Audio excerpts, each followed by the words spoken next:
Hello, everyone, and welcome to Co-Creation Station, the podcast where we talk about spiritual magic, the law of attraction, how to best enjoy this journey that we call life.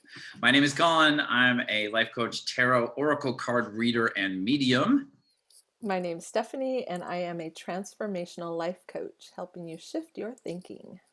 All right. We want to thank everybody for listening to the podcast if you're listening to the audio version, and thank you for watching us if you're watching us on YouTube. If you enjoy the show and you feel called to, please like us and subscribe to us. We would greatly appreciate your support. It helps us out a lot. Each week we discuss a different topic. And this week we are going to talk about... Tell me something good. Tell me something good. That doesn't, at first out of my mouth, it doesn't sound like a topic. It sounds like a... telling somebody what to do. I know, it's not even a question. It's a statement. I'm always like, it's a question. No, it's not a question. So do you want to kick us off, Stephanie? Seeing as this is, I learned about this topic from you, but I want to share, yes. So I want to share where I got it from. So okay. I was lying on my chiropractor, Dr. Chris's table. She's going to be here next month. She's our second guest. I'm super excited. And I'm lying there and she's, doing her thing that she does, which is amazing. And she says, tell me something good. And I'm like, ooh, I like that. And I go, I'm going to take that. And she goes, go right ahead. I stole it from someone too. And so I proceeded to tell her something good. And then I thought, oh yeah, because that's, being a teacher, coach, that's right. I am a longtime student. So I, take from here, take from whatever sparks my interest.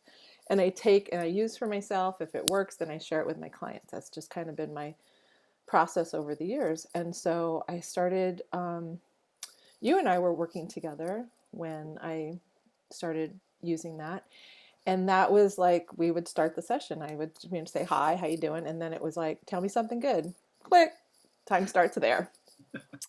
And what I found was that it immediately set the tone. That's why I did it at the beginning of the session, because it set the tone for the rest of the session. And a lot of times people are like, because we immediately, right? Most of us can relate to this. We immediately want to go into, I'm going to tell you what's wrong. I'm going to tell you all the bad stuff that's going on. And because law of attraction is always working, we just get more of that stuff. And so if I tell you what's something good, then I'm going to think of other stuff that's good, because law of attraction is always working. And so I just found it was super powerful. And you, thank you so much, being my awesome client at the time, you left me this beautiful voicemail. Was it a Marco? Was it a Voxer? It must have been a Voxer, because I remember replaying and I transcribed it, because you left me this beautiful message one day and went on about how it had helped you so, like, you were just like, what is your thing? And you're like, this is your thing. Tell me something good. You're like, I've done so much self-help and personal growth and had coaches and la, la, la. He goes, but that one thing made all the difference. You were like, that's what turned it around for me. And I was like, oh, because I didn't know that at the time. It was happening and I didn't know that. And so thank you, my awesome friend. You're very welcome. Yeah, it seems, I know a lot of things work like this, but it seems like, what is that? 4 words? Tell me something good. Yeah, 4 words. That those 4 little words had such a major impact on my life, but they really have. They continue to. And I've learned, I've read a lot and heard people speak about a lot of the research on the human brain that's been done in the last few years. And, there's a couple of psychological sort of phenomenon that like the spotlight effect and the negativity bias, which basically, in a nutshell, a lot of our human mind is, evolved millions of years ago when we were in the caves, just having discovered fire and cave woman, caveman. Yes. Hunting animals and, being very vulnerable to the outside elements and predators and other tribes and things like that. And so our human brains, what we've learned now is that pretty much our human brains were designed for one purpose, which was to keep us alive. Because if Yeah. we were alive, then we could do all kinds of stuff. If we were dead, there wasn't much we could do. So the brain really developed and evolved in a way that it would look for threats everywhere. It would just constantly scan the environment for threats. And that's because there were threats everywhere, and we were very vulnerable as cavemen and women out in the world, and in these little, tribes that, would huddle together and struggle for food and struggle for shelter and warmth and all that kind of stuff. And so we now have those sort of same brains. They have the same sort of basic wiring. But the reality is that most of us are not in mortal danger 24/7. Obviously the COVID era has and brought us a even little then, more. but even then, I mean, there's nothing. Well, the thing about the way the brain helped us to survive was it would identify the threat, and then it would help us defeat the threat. And the threats were real, and the need to defeat them was real. So if a wild animal was attacking your cave, your brain would help you by that threat, and it would do all these things, pump you with adrenaline, all these things to help you kill the ass animal. out of the Your family would be slaughtered, And so you're right. Even with COVID today, there's not a threat that we need our intellectual minds to determine how to be safe. But there's nothing. We don't control that virus. If we had a fear thought from that old wiring, it doesn't really help you defeat COVID for yourself. It's we actually need calm, rational thought for things like that today. Wear your mask, wash your hands, stay 6 feet apart. Use your logical, common sense mind to keep yourself safe and protected. But don't let it fear. So basically, we're in this weird space in the modern world where those of us in the developed countries, at least, we don't have those threats. The things that the brain would help us defeat are not the things we have to defeat anymore. I guess every now and then I did see a YouTube video of a guy who was out for a hike in Colorado or something, and he got chased by a mountain lion. So maybe, maybe that. And again, that's one out of a gajillion. It's like, shit happens. That's just but life. Even then, I have to say, he had to use his logical mind, because he realizes he couldn't outrun the mountain lion. No. He did need to be forceful and show strength, but he also had to remember he's was trained on what to do, because he hikes a lot and everything. So he had to remember all his training, and it was a really scary video, actually. But and if you want to feel good and safe, don't watch that video. Don't watch that. Or anything like it. But so anyway, so the thing is, today, the things our brains have not really changed their basic nature. And so what they do is they scan the environment. If we don't take a role in determining what our brains do, which we absolutely have the ability to do now. And it comes back to choice. It comes back to choice. We have a choice. Our brains will just default to scanning our environment constantly for threats. And what happens is the wiring ends up identifying threats. But it's not a mountain lion, and it's not a woolly mammoth, and it's not a saber-toothed tiger, and it's not a warring tribe from over the hill. And oftentimes it makes stuff up. Yes, but I think one thing that's hard for people, it was hard for me before I started working with you, and we started doing that practice of telling me something good, is that sometimes it's pure fiction, but sometimes it takes a fact.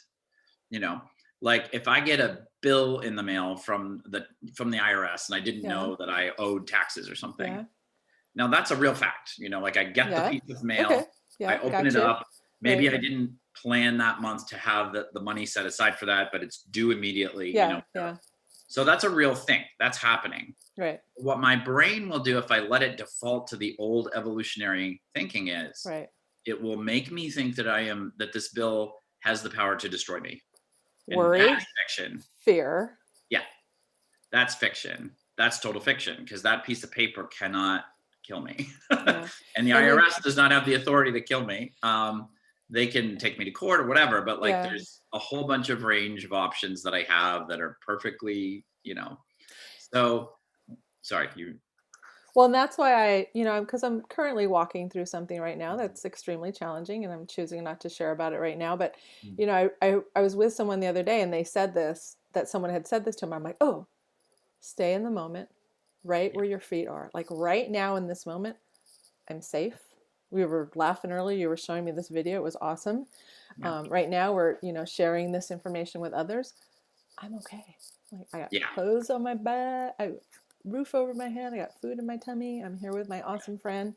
Same with you, So it's Yeah. like, and that's what I do is I help people shift their thinking, because it's really our thinking, and you're right. It's our, we're wired for Mm. fear. We're wired to work because we need to protect ourselves, and so it's that we have these patterns of thinking that Mhm. we don't even realize we're doing it. Mhm. And that's what I help people do is like pause, change the focus, right? And then we're creating these new neuro pathways. Because these other things we've worried about, whatever, how many times have we talked about it, thought about it over and over? So I like to think of it as the Grand Canyon. That shit is deep. And wide. Yeah, deep and wide grooves. We've told our best friend a jillion times, and we do it to each other. It's so harmful. And that's why, like, I love the tell me something good. I remember being at a restaurant with a friend, and the waiter came over, and he's taking our drink order or whatever, and I go, tell me something good. And he like he paused for a moment, and his brain was like going, what'd she just say? And I go, tell me something good. And he thought for a second. He goes, I'm super excited because I'm going to go on vacation next week. I go, really, where? And he starts telling, it was so awesome. And he's like, thanks for asking. I'm like, you're welcome. And he walked away. I felt good. He felt good. I didn't know that. And he got to share his joy with me. It was really beautiful. It was a feel good moment for both of us. Yeah, I think so. I definitely had struggled with negative thinking, most of my life. I don't even know when Me to start. too. Yeah. I got a great story about that I'll tell you about. Okay. And I remember discovering this book called Negaholics in like 2002, 2003 somewhere. And this person the author of that had written about how, from her framework, or her perspective, that negative thinking was an addiction. Yeah, And I totally. really It's a related to bad that. habit. Yeah.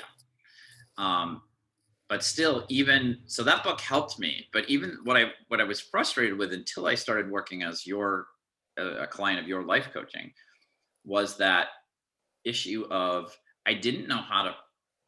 Typically, for me, if I want to change my behavior, if I want to form a new habit or change how I do something, I need to practice something. I need to know what to Yeah, practice. yeah.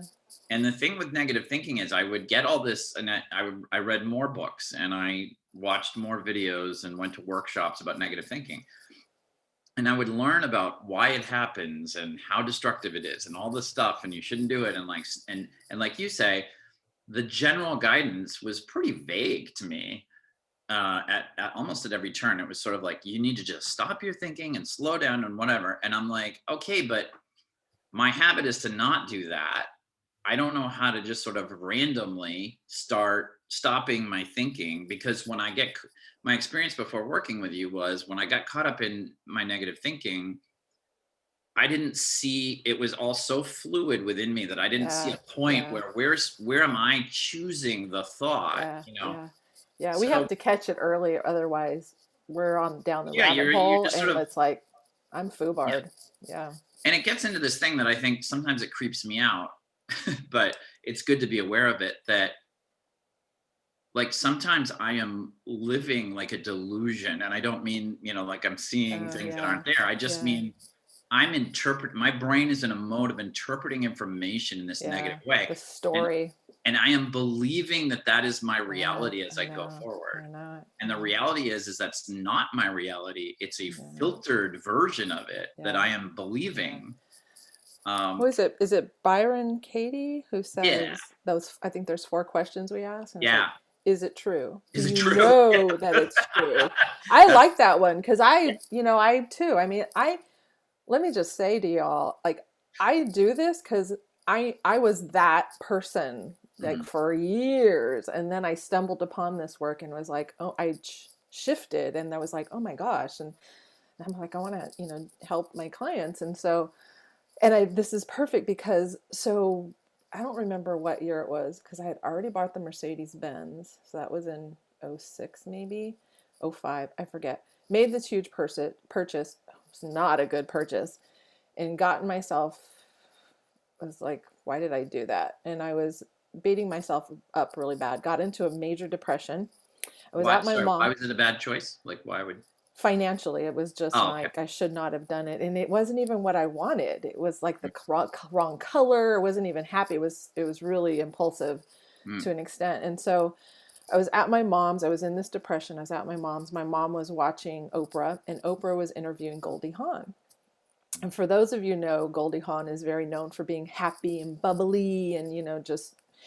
And so Oprah's interviewing her, and Oprah says, why are you so happy? Like, you're just so, and she goes, well, she goes, I was tested. And she goes, I have this higher level than normal chemical that just makes us happy. And so that's why. And I was like, and I remember thinking, I may have even said this out loud to my mom. I'm like, I want to be like Goldie Hawn, but I will never be that way because I don't have that much chemical in my body. So I will never be that happy. So then fast forward, I got that that customer who was like the customer from hell, started doing this practicing of, these things, like really changing my focus, doing all these things. And then I just woke up one day. I was like, oh my God, like I am like Goldie Hawn. Like I feel better more of the time than not. Mm. And I was like, whoa, how did that happen? So it is that, because during that time when that customer, I was forced. It was like either I will live in utter terror and pain and just mental anguish, or I need to survive. And I feel like these things threw me a life preserver, and I felt better. And then I felt like super stable and grounded, and it was incredible. And so that's what I love helping people do, because I love that weebles wobble, but they don't fall down, because life happens. It can like cut us off at the knees, and we're just like, ugh. And it's like this work, life will happen, but we will never, we'll sway a little, but we will Mhm. never fall to our knees and just crumble. Yeah. So what changed for me when I started working with you is that I think for most of the time, the 3 years that I was your client, I think I had like a 50 minute session every other week or something like that. 60, we did Oh, it two was 60. 1 hour sessions a month. Yeah. Yep. And we would do it on the phone. Mm-hmm. And when we would start, I would say hello, and you'd say Bye, hello. Collin. And then the first thing that would happen is that you would say, tell me something good. And I've talked to you about, it seems like a small thing, but the importance of the wording of that phrase for me, because what it did was it opened the door for me to practice what I needed to practice. Because if you had said something like, what's going on, or how are you doing, which is like Mm. how I've had a lot of talk therapists in my life, and No. nothing against that, but like that's the We're not typical. going there, because what we Yeah, talked about, most people will tell me what's going bad or the yeah, problem. yeah, yeah. And I mean, that's where I see in myself, in other people, the negativity bias, the spotlight effect. It's like, oh, if you've asked me for a check-in, it's sort of this idea of like, well, I'm not going to talk to you about what's going well because I don't have any work to do there. That's just on autopilot. It's going well. I'm going to tell you about what is in my face as a problem. um, but when you said to me, tell me something good, and I told you, like, I'm a little bit of an English language nerd, and it's a command sentence. Yeah. The structure of that sentence is what we call a command sentence, which means you're essentially giving an order. It's not necessarily an order, but like you're telling somebody to do something. You're not Yeah. um, giving them the Asking a option not. question. I always thought it was like a Yeah, question. It's not. it's not a question. No, it's not. I'm telling someone what to do. I mean, and obviously, I think anybody that's watched even just this episode of the show knows that you're not a drill sergeant type, so you didn't Not at say all. it like, Yeah. "Tell me something good." No, I was like, Um, tell me something but good. yeah, yeah, it was light, Yeah. it was playful, but Hmm. it didn't give me like I would have had to um, broken with your opening intention there in order to go negative. I would have had to say, well, I'm not going to tell you something good, Stephanie. I'm going to focus on, these problems I have, which felt too socially awkward, frankly. So when you started saying that to me, it just sort of in the moment gave my brain, in a little way, it felt like I didn't have a choice. Like I had to say something good. And what that did was that created this moment that I got to Yeah. practice of, Yeah.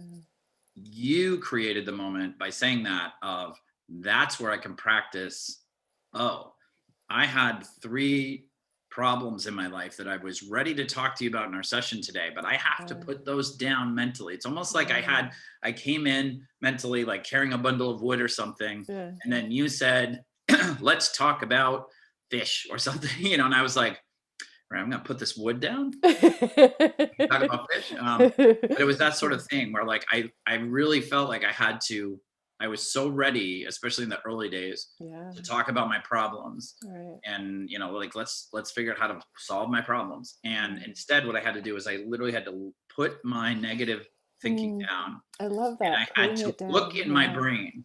And I mean, Mhm. most of the times, even probably after in the third year, there'd be this, you'd be like, tell me something good, and I'd be like, No, by the third, no, oh really? That's yeah, better. no, and even after I mean, we don't know because we're not looking back at it, but I know there were times when I would ask you that, and you would start to tell me something good, and then you'd Yes. veer into the negative, Yeah. and I'd give you a little moment, and then I'd redirect, Yeah. and Which you are amazing at. I think that's one of your greatest skills, not to, inflate your ego here on the show, but um, you I can think toot you're my horn. It's amazing at okay. that. You were really Thank amazing at you. that, because I'm also, as someone who was dominated by negative thinking for a lot of my life, I'm also hypersensitive to criticism. Like Yeah, no somebody one can likes it. I somebody don't. can be Yeah, really well meaning, but if I take it as like, yeah, here's a way that I'm identifying you're not a good person, Colin, I can get really like triggered and like, "Meh." And you just had a great way of in that moment, I think from coach to client, when you can hear me, the goal is to practice telling you something good that's happening in my life all the way through to the end without going negative. When I start to veer off the road, for you to say, okay, let's not go there. Let's stay on yeah, track, yeah, yeah, And yeah, it was just like a friendly, like, okay, oh, yeah. because Yeah. most times I wouldn't even know I was doing it. Right. It We literally would don't. just be so It's such a natural. habit. Yep. Yeah. As my brain, I would start out intentionally knowing like, okay, I got to talk about something positive here. Okay, well, this happened.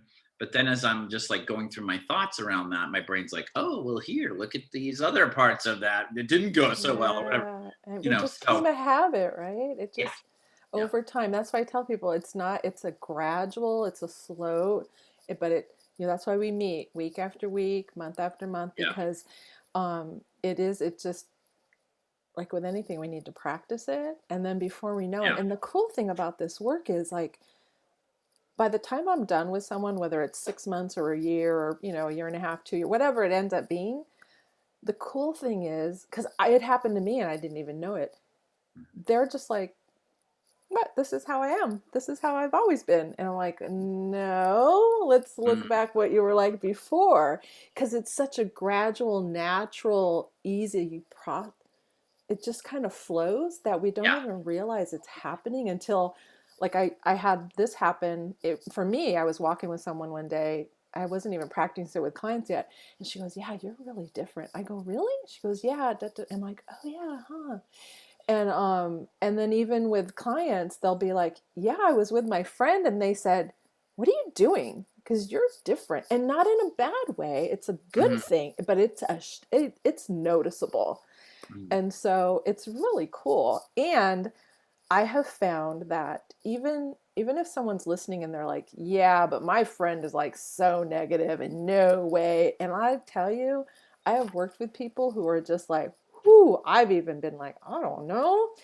And then after I start hearing the shift, it's usually about the third or fourth month. And I'm like, ooh, listen to that. Oh, wow. And it's the greatest Yeah, thing ever. And it changes. Like when we're done working together, like they're going to, for as long as they continue practicing it, it's theirs forever. It's the yeah, best investment ever. yeah. You can't erase that what you've learned, because you're forming, like I did. I formed a new neural pathway, Hmm. and that I just didn't have before, that now allows me, and I'm not saying I do it perfectly all day every day, but And me either. I've got my stuff. but now there's a gear that I can find, where it's like, oh yeah, let's talk positively, and I think that what I always say, I've written testimonials for your business, and I've talked to Thank other you. people about why, I think it'd be good for them to work with you. And it's really because, like, it seems like such a simple thing, but it's like, if you're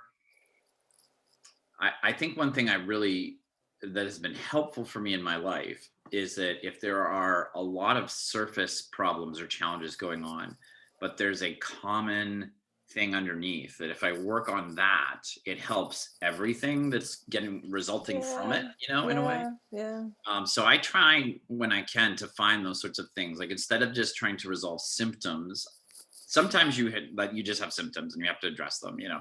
But wherever I can, I try to find, like, what's underneath that, what's driving that, or what's creating that, and maybe not. It's just not creating that; it's creating other things. Oh yeah, absolutely. And so for me, it's like, if I have challenges in my life, but I'm thinking positively, all of those challenges are going to be easier.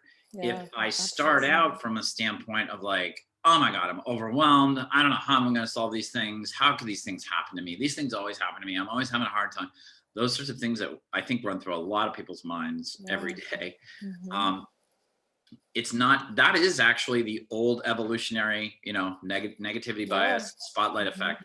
But it's actually, instead of helping me survive, it's actually getting in my way of solving these issues. Absolutely. Because the problems that we have in the developed world today are not solved by getting all amped up to club a saber-toothed tiger. Mhm. It's way better if you have a challenge in front of you, whether it's at your job, whether it's in your marriage or your relationship, whether it's in a conversation with a friend, you're having a tough time.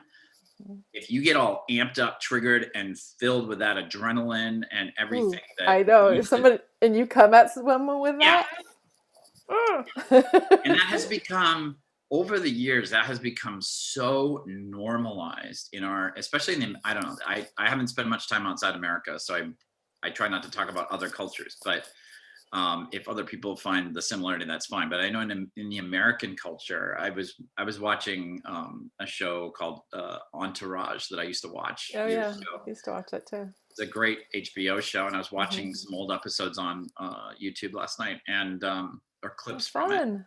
And there's this character Ari, who's like the sort of stereotypical um, asshole Hollywood agent, who's like, works 14 hours a day, has his, Bluetooth glued to his ear, and and he's mean to everybody. He's mean to his assistant. He's mean to the actors that he represents. He's mean to the people that work for him. He's mean to the other agents, like, he's mean to his wife. Like, and the interesting thing about that character for me is he's not completely unlikable. Like, in fact, most people watch the show for Ari, and including probably me. I mean, I don't really know, but and I think it's like, there's a little bit of a. I mean, first of all, Jeremy Piven, who played that role, did a wonderful job as an actor. Yeah, he But did. it's almost like you get pleasure out of you, like, you get a little dopamine hit of watching him be mean to people. And I just couldn't help thinking, like, I think that's because there's a part of me that's that negative part that would love to just, like, go around and yell at everybody I think is wrong all day. And Yeah, Ari actually just does that, yeah, and so it's like, I don't have to do it, but I get to watch somebody else do it. yeah. But when you look at that character, especially in the early days, he leads such a sad existence. Like, he's in conflict all the time. He's upset all the time. He's Yeah. never, like, that character talks as if he's doing all this yelling and everything to get things into a state where he likes them and he's happy, but he never gets there. Like, he Yeah. just never gets there, because again, And his I don't brain is and I always don't think they standing in front really give a true view of what that life would be, because I don't of see him. him Right. like abusing alcohol Oh, or absolutely. drugs. Yeah. And that's the first thing that comes to my mind. If I was that type of person, I would be drinking like a fish and popping, just doing all kinds of harmful things to just kind of, because we Yeah. can spew it out, but it's still there because Yeah. it just, you know, Yeah. just who we're being from. But um, yeah. And I think there's this idea in our culture too that if you are a positive thinker, um, there's weakness there. I don't There's even like to weakness. use that word anymore Mhm. because I don't even use that word positive, and I kind of cringe when I hear people Mhm. say it because there is such a negative connotation to it. People Mhm. think, oh, I have to be like all light and fluffy and just want to Yeah. go around and be happy. And it's like, no, I'm just like, which one feels good? Yeah. Like, does Ari feel good? Yeah.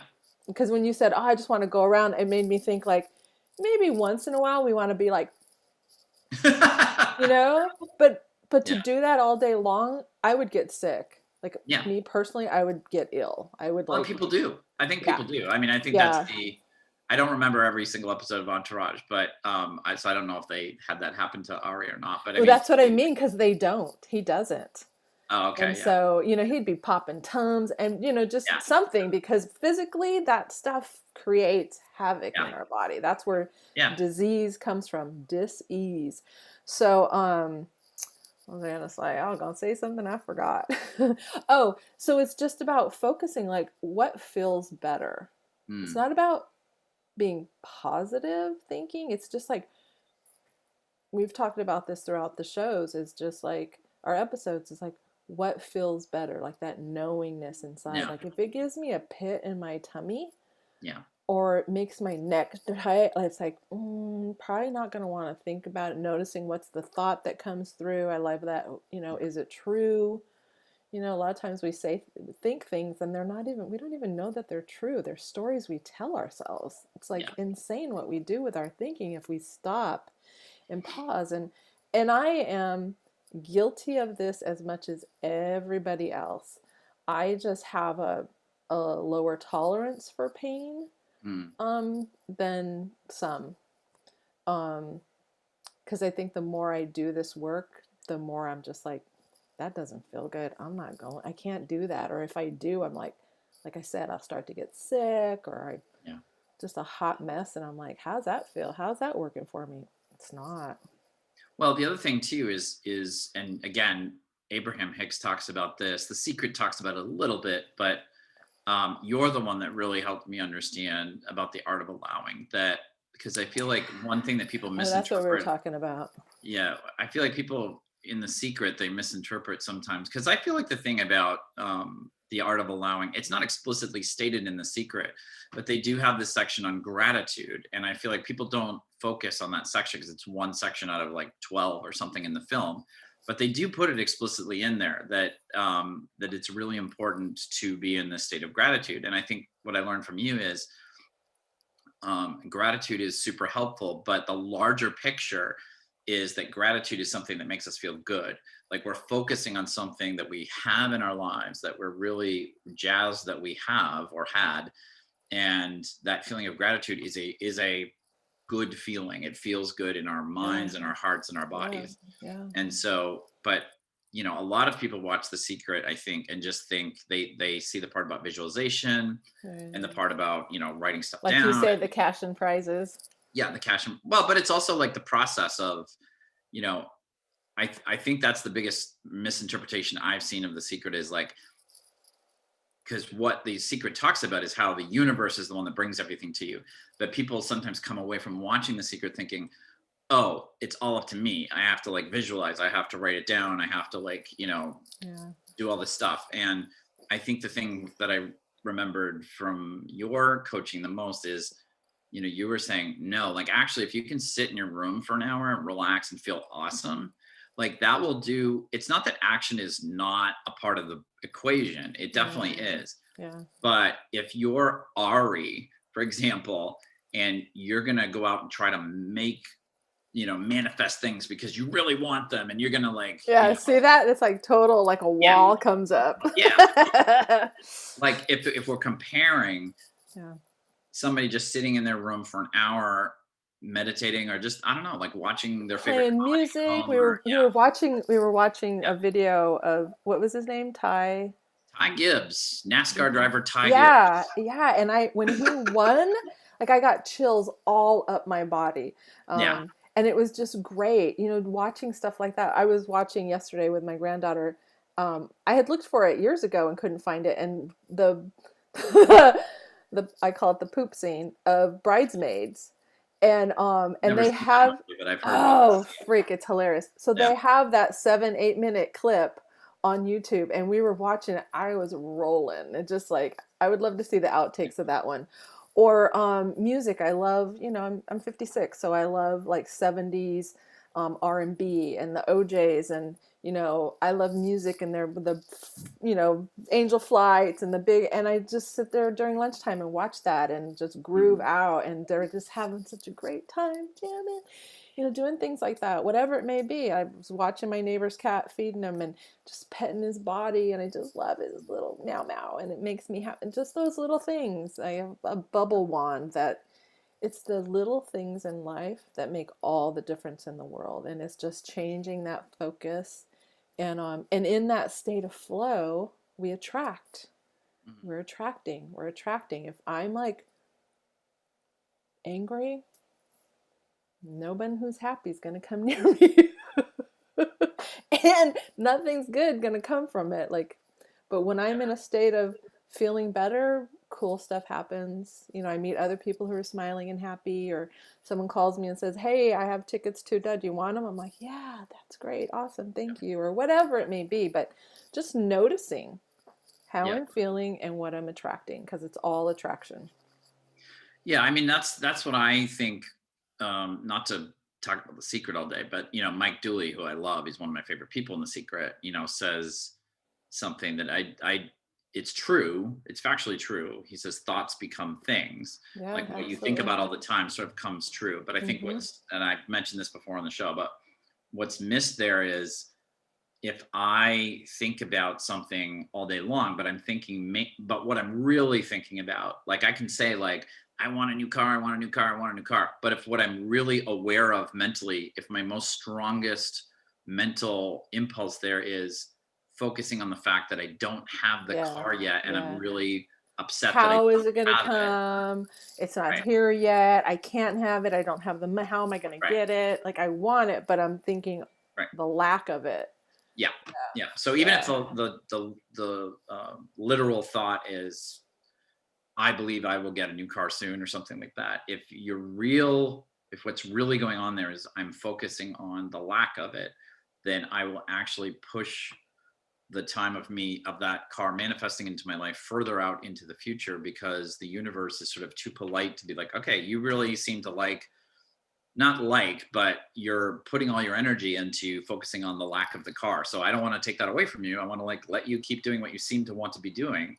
And this is And just metaphorically, because the universe is not I know, judging, that's and just my way of but explaining. just so you know, it's just responding to our Yeah. energy, and Right. so it's not like, well, Colin, remember when you said, it Yeah. doesn't do that. It's just noticing it's just Yeah. Yeah. responding to what we're doing. So just, No, I understand. What I was trying to convey there is that it's no, not, I know, I it's not just want gonna, other people to yeah, not take that literally, that it's like, yeah.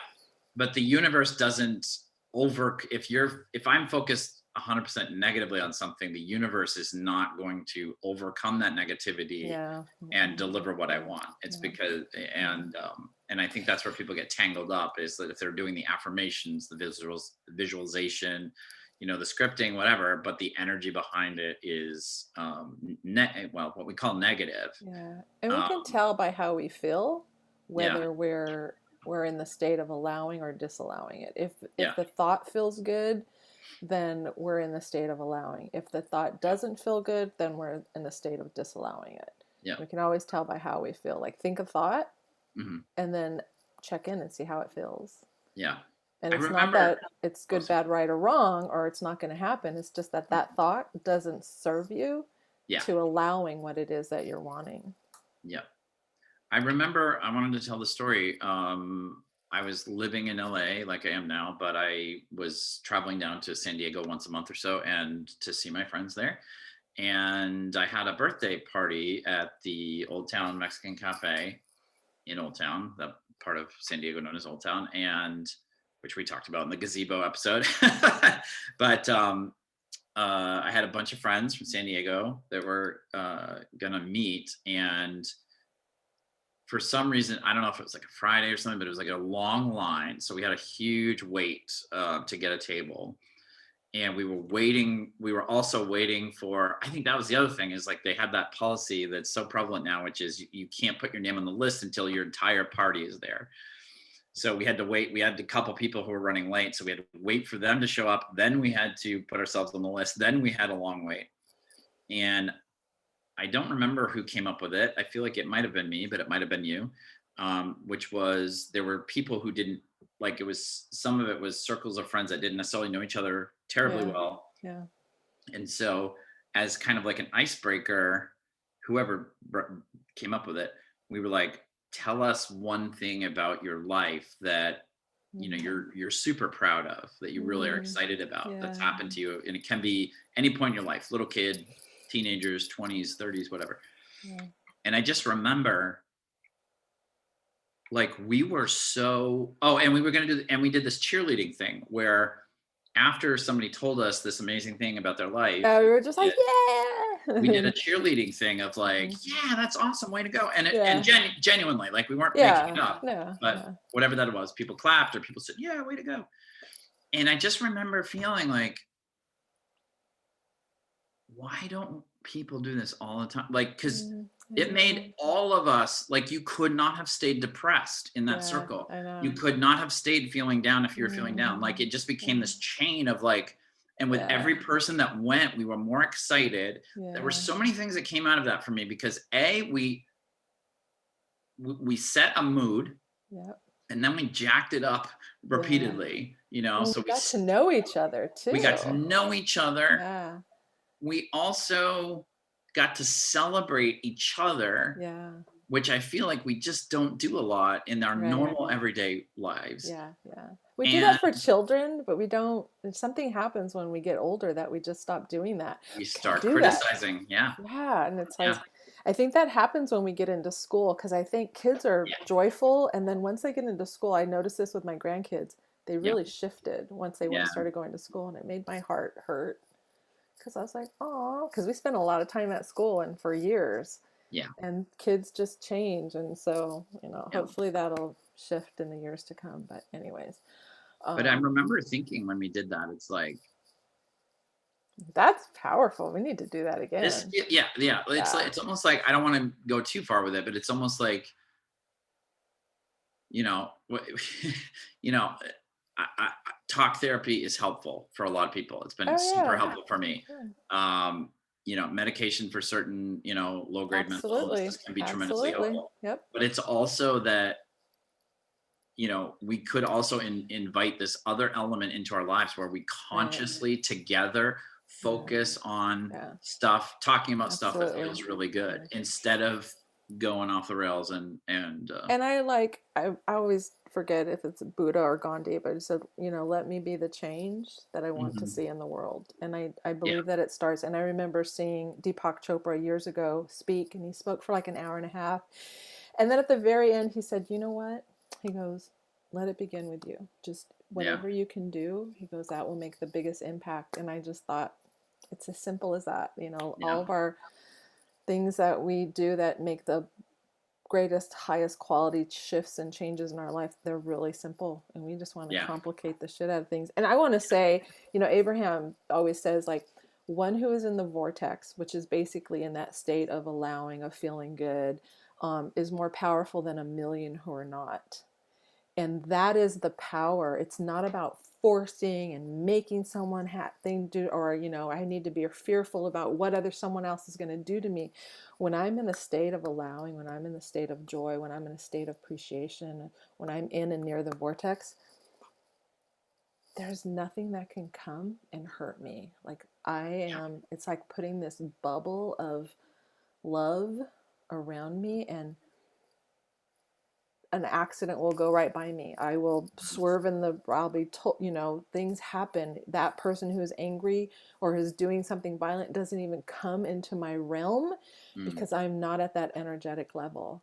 And so, Yeah, Michael Beckwith says in The Secret, it's one of my favorite parts too, is, that there have been scientific studies that show, like, when they put receptors on people's brains and run them through various, scenarios, or Hmm. show them certain images, that um, thoughts that make you feel good are 100 times more powerful than thoughts that make you feel lousy. So our real challenge is just doing the things where we are choosing thoughts that make us feel good rather than choosing thoughts that make us feel Yeah. negative.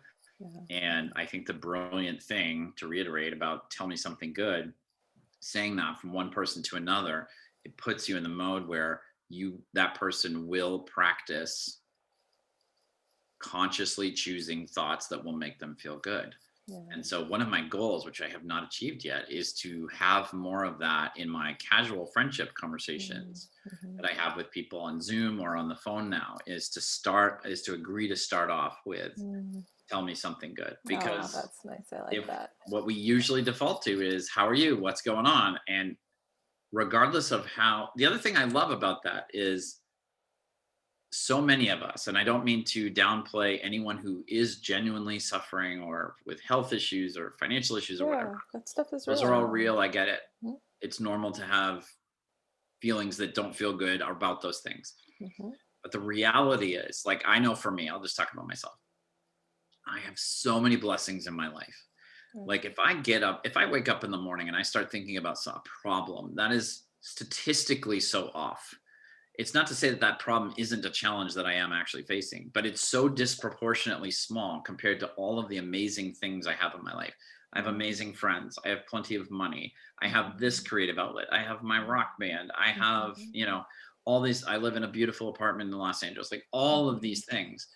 So it's not that, problem or challenge that I think about is not, I shouldn't deal with it or I should ignore it or whatever. It But it's just like, grows. if I Yeah, focus on it, gets I am bigger like a statistically, monster.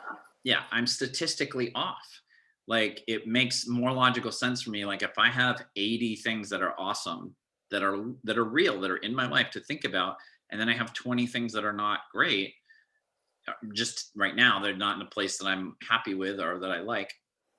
It doesn't make any sense to only focus on the 20 that I don't like. It makes sense to focus on all of them proportionally, which means I should be thinking 80% positively or in ways that make me feel good Yeah. all the time. But what I tended to do before your coaching was, I would just take all the 80 good things for granted. I don't need to work on those. So I'm not even going to think about them. And I'm going to focus on these problems or challenges or whatever. And so it's not my intent here today to tell anybody, like, don't if you have a financial issue or health issue, like, No, don't we focus need on it. Just to. forget about it. No, no, not But at it's all. like, We need to be do the responsible for balance. Look at ourselves. the full balance sheet. Look at the Yeah, full balance yeah, sheet. Look at yeah, all the things that are going awesome in your yeah, life that you're grateful for, your yeah, friends, your family members, yeah. the good There's things that something. happen to you. There's at least one, if not three, five, or 10 things that are Yeah, going well. yeah, And this other thing is, even like for me, it's like, I'm walking through something and it's very challenging, hmm, and I'm just doing my best and practicing self-care, and yeah, watching the videos and listening to music, knowing those things that make me feel good and doing those daily, yeah, because it's just making that thing that's challenging a little less challenging, and it'll pass, like everything yeah, does. And so two things I want to say is, it's always best to start practicing first thing in the morning, yeah, because a lot of times what we do is we pick up that thing, what happened bad yesterday or what was bothering me, and we pick it up like a bone and we just drag it around with us. And in the first thing in the morning, I meditate and pray and read stuff that makes me feel better or what have you. For the longest time, I'd be ask myself, like, what are 10 things you're thankful for, Steph? And I'd count them off, hmm, because it sets the tone for the rest of the day. Like, hmm, if I just hit the ground running and yeah, not and things may not go quite so well as if I set my mental thinking. And it is a daily thing. It's not like I had a great day this day and I was really on it, and then next tomorrow's gonna. It's like, no, we hit the reset button every time we wake up. It's like, and it's a daily practice. It really is. So, yeah. but we can get better at it, and And it's totally worth it. Like, we have 5 minutes, we have a Yeah. minute, we have whatever it is. It only takes 17 seconds to change a thought, and have it grow into something else. So cool. Hope somebody got something out of this. Yeah, this was, I really appreciate this discussion. I got so much out of that when I worked with you, and it's really, but I just want to practice it more, because I just feel like it helps me so much. And then it's one of those things I love, because if I practice it, I have to practice it with somebody else. Like, I have to tell somebody something good, and that has an impact on them, And it's a ripple effect, it's like, Yeah. if I'm in a better mood and I Yeah. interact with someone, that has an effect on them. Just like, Yeah. if I'm in a bad mood and I interact with someone, that has an effect on them. So it's like, what's best for me is best for others, and we can be part of the solution instead of the problem. Make a difference. Absolutely. All right, everyone. Well, we hope you enjoyed today's episode. If you feel called to like us or subscribe to us, it helps us a lot. We're really grateful. So do that. If people want to find you, Stephanie, they can reach you. How can they reach you? www.powerinjoy, powerinjoy.com, and I have a free 30-minute discovery session for you if you'd like. And you can always reach me at my website, collinworster.com, COLLINWORSTER. Those of you on YouTube, we're spelling that for people who are in the car listening to the audio version. But just so you know, in the YouTube comments and also in the description on the podcast, we have links to our websites and Instagram and Facebook and all that sort of good stuff too. So thank you so much, Stephanie. This was awesome. Yes. We had another really fun time today. Thank you all, the folks listening to us on the podcast. We have subscribers now. I'm looking at the metrics now, and we have people who listen to us every week, which is awesome. We have subscribers on YouTube who are watching every episode. So thank you so much. Love it. We really appreciate it. And if it's helpful for you, we would appreciate it if you would spread the word, let other people know about it, because you never know who could get something out of this. So please, thank you. All right. So thanks so much, everybody. Have a wonderful week, and we will see you on the next episode of Co-Creation Station.